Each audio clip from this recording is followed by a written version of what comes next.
बिस्मिल्लाहिर्रहमानिर्रहीम अस्सलाम वालेकुम डियर स्टूडेंट्स। इस वीडियो में मैं आपके साथ डिस्कस करूंगा आपकी 9th क्लास फिजिक्स की जो न्यू बुक का बेटा उसका चैप्टर नंबर 4 और चैप्टर नंबर 4 की जो बेटा एक्सरसाइज का न्यूमेरिकल नंबर 4.4 है। चौथा न्यूमेरिकल चौथे चैप्टर का हमने करना है 9th क्लास फिजिक्स की जो बुक का बेटा उसका।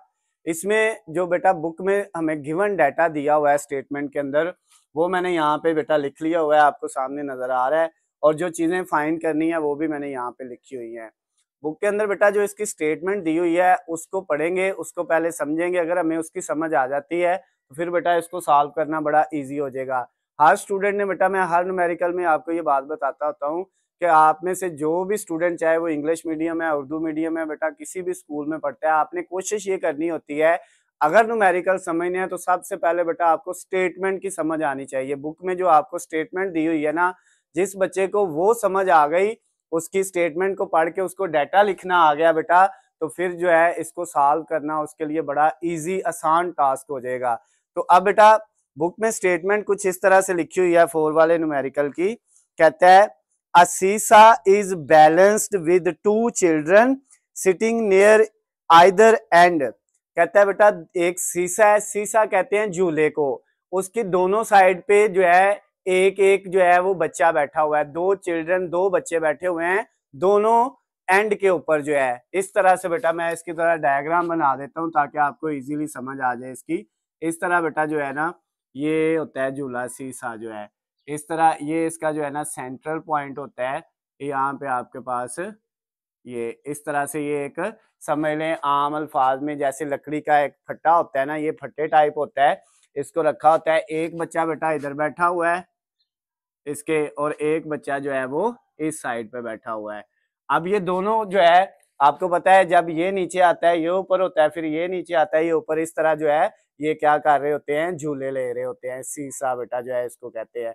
अब कहता है ये सीसा बैलेंस है। बैलेंस का मतलब इस साइड से भी ऊपर नीचे नहीं है, इस साइड से भी ऊपर नीचे नहीं है, ये बिल्कुल बैलेंस हालत में है। और इसके दोनों सिरों पे, दोनों एंड के ऊपर क्या बैठे हुए हैं, बच्चे बैठे हुए हैं। उसके बाद क्या कहता है, उसके बाद कहता है child A weighs 30 kilogram and sits 2 metre away from the pivot. बेटा ये जो पॉइंट है ना, ये सेंट्रल पॉइंट, इसको हम पिवट बोलते हैं। क्या बोलते हैं इसको बेटा? पिवट बोलते हैं। कहता है जो चाइल्ड ए है, सपोज ये जो पहला बच्चा है इसको हमने कह दिया कि ये ए चाइल्ड है, इसका नाम ए रख लिया सपोज। कहता है ये चाइल्ड ए जो है इसका वजन है 30 किलोग्राम। कितना वजन है? 30 किलोग्राम। ये जो इधर बैठा हुआ है, और ये यहाँ से जो है लेके इसका फासला पिवट तक कितना है, वो कहता है इसका फासला जो है वो 2 मीटर है। अब बेटा इसका मतलब ये हो गया कि जो चाइल्ड ए है उसका वेट कितना है, 30 किलोग्राम।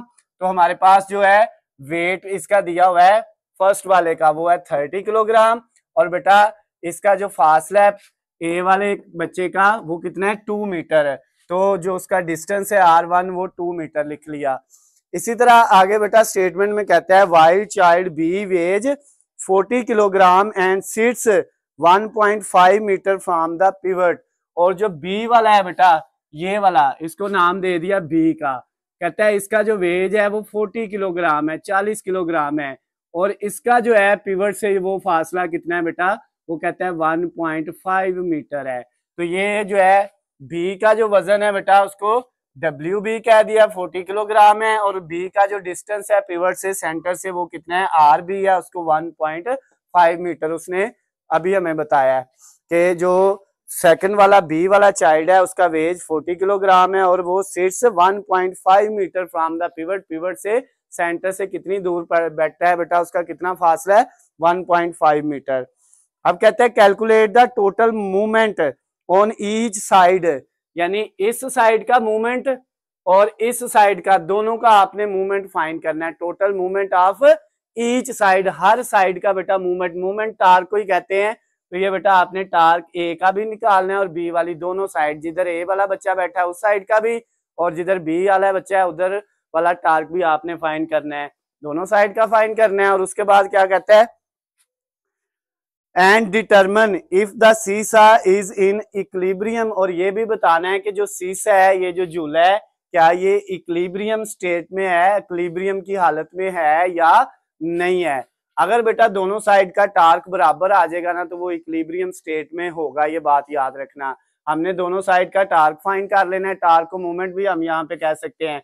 तो टार्क या मूवमेंट जो है उसको फाइंड करना है दोनों साइड का। अगर दोनों का आंसर बराबर आ जाता है तो इसका मतलब जो है बेटा ये जो है आपका सीसा जो है ये किस हालत में होगा, इक्विलिब्रियम की हालत में होगा। तो बेटा टार्क का फार्मूला हमारे पास क्या होता है, टार्क इज इक्वल टू, वैसे बेटा आर क्रॉस एफ होता है, लेकिन यहाँ पे फोर्स की जगह हमें क्या दिया हुआ है, वेट। तो हम बेटा यहाँ पे क्या फार्मूला लिख लेंगे इसका, आर और क्रॉस वेट। अब अगर ये टार्क ए का निकालना है तो इधर बेटा आर के साथ भी ए आ जाएगा और डब्ल्यू यानी वेट के साथ भी ए आ जाएगा। ये पिछले न्यूमेरिकल में भी मैंने आपको बताया था कि फोर्स की जगह आप वेट लिख सकते हो। अच्छा टार्क ए का क्या आ जाएगा बेटा, आर ए का आंसर क्या है, आर ए का आंसर है 2 मल्टीप्लाई डब्ल्यू ए, वो कितना है बेटा, वो है 30। तो 2 को 30 से मल्टीप्लाई करेंगे तो बेटा टार्क कितना आपका हो जाएगा, ये 2 को 30 से मल्टीप्लाई करेंगे तो 60 आंसर आ जाएगा। अब जो टार्क होता है बेटा इसका यूनिट होता है एसआई यूनिट, न्यूटन मीटर। क्या यूनिट होता है बेटा इसका, न्यूटन मीटर है। तो अब बेटा ये एक साइड का टार्क हमने फाइंड कर लिया है, जिधर ए वाली साइड का, जिधर फर्स्ट वाला ए जो है वो चाइल्ड बैठा हुआ था उसका हमने टार्क फाइंड कर लिया है। अब हमने बेटा क्या करना है, अब टार्क हमने फाइंड करना है बी वाली साइड का। तो टार्क का फार्मूला वही होगा आर क्रॉस डब्ल्यू, यही वाला। अब बेटा अगर इधर टार्क के साथ बी लिखेंगे तो आर के साथ भी बी आएगा और डब्ल्यू के साथ भी बी आ जाएगा। अब टार्क जो है दूसरी बी वाली साइड का बेटा वो क्या आएगा, आर बी का आंसर हमारे पास है 1.5 मल्टीप्लाई डब्ल्यू बी का आंसर हमारे पास बेटा कितना है, डब्ल्यू बी का वो है 40, ये हमने लिख दिया। अब बेटा इन दोनों को मल्टीप्लाई करेंगे तो हमारे पास क्या आ जाएगा, यहाँ पे बेटा इन दोनों का आंसर 40 को मल्टीप्लाई कर लेते हैं 1.5 से, तो हमारे पास कितना आएगा 1.5 मल्टीप्लाई 40, तो ये बेटा हमारे पास आ गया 60। ये सेकंड वाली साइड का भी टार्क आ गया, इसका यूनिट भी न्यूटन मीटर ही होगा। अब बेटा ये दोनों साइड का हमने टार्क फाइंड कर लिया, दोनों साइड का टार्क क्या आ गया है, बराबर आ गया है। तो फिर इसका मतलब क्या हुआ कि ये जो हमारा सीसा है ये किस स्टेट में है, इक्विलिब्रियम स्टेट में है। तो हम यहाँ पे इसको लिख सकते हैं, यस सीसा इन इक्विलिब्रियम स्टेट, कि सीसा जो है वो इक्विलिब्रियम की हालत में है, तवाज़न हालत में है। तो ये बेटा आपका जो है जो न्यूमेरिकल नंबर 4.4 था वो कंप्लीट हो गया है, उसका आंसर हमने बेटा फाइंड कर लिया है। वो हमारे पास जो है 60, उसने एक तो ये पूछा था दोनों साइड का जो है वो टार्क फाइंड करें या मूवमेंट फाइंड करें, तो वो हमारा कितना आ गया बेटा 60 न्यूटन आ गया है ए वाली साइड का और 60 न्यूटन बी वाली साइड का भी आ गया। और उसके अलावा उसने कहा था क्या ये इक्विलिब्रियम की हालत में है सीसा, तो हमने कहा बिल्कुल ये इक्विलिब्रियम की हालत में है क्योंकि दोनों का आंसर बराबर आ गया है। तो इसके साथ ही हमारा ये न्यूमेरिकल मुकम्मल हो गया। अगर आपको बेटा इसमें कोई भी चीज़ समझ ना आई हो, किसी भी जगह से कोई पॉइंट में मसला हो, तो आप बेटा मुझे कॉल करके, मैसेज करके या कमेंट्स में पूछ सकते हैं। वीडियो पसंद आती है तो बेटा इसको ज़्यादा से ज़्यादा लाइक और शेयर करना है। अल्लाह हाफिज़, खुश रहें।